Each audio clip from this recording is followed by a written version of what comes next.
রাজশাহী মহানগর যুবদলের উদ্যোগে নগরীর লক্ষ্মীপুর প্যারামেডিকেল সংলগ্ন একটি পুকুর পরিষ্কার করে পরিচ্ছন্নতা ও মশা নিয়ন্ত্রণ কর্মসূচি শুরু হয়েছে। এই কর্মসূচির উদ্যোগ নেন মহানগর যুবদলের সদস্য সচিব মোহাম্মদ রফিকুল ইসলাম রবি। সম্প্রতি মশার উপদ্রব বৃদ্ধি পাওয়ার মূল কারণ এলাকার অপরিচ্ছন্ন ডোবা, নালা ও ড্রেনেজ ব্যবস্থা, যেটি জনস্বাস্থ্য হুমকির বড় কারণ।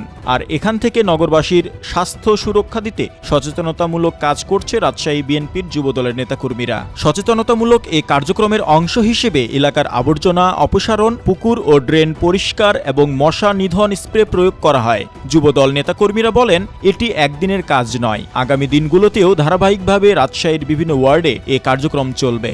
স্থানীয়রা বলছে, এই কর্মসূচিকে শহর জুড়ে ছড়িয়ে দিতে হবে, যাতে রাজশাহী আবারও পরিচ্ছন্ন ও বসবাসযোগ্য নগরীতে পরিণত হয়। আমাদের এই উদ্যোগে আমাদের অনেক সহযোগী সংগঠন আছে আমাদের সাথে।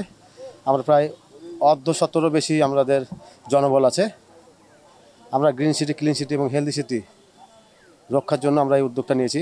আপনারা জানেন, সাধারণ জনগণের এই মশা জন্য অনেক প্রকোপ বেড়ে গেছে, অনেক মানুষ অনেক দুর্ভোগের সৃষ্টি হচ্ছে। সেই দুর্ভোগটা কমানোর জন্য আমরা একটা উদ্যোগ নিয়েছি যুবদল, যে আমরা রাজশাহী শহরে যত ডোবা নালা আছে এবং পরিত্যক্ত জায়গা আছে সেখানে আমরা পরিষ্কার পরিচ্ছন্ন রাখবো। আমরা এটা অব্যাহত রাখবো, যতদিন এটা পরিষ্কার পরিচ্ছন্ন না হবে ততদিন আমাদের এই কাজটা অব্যাহত থাকবে।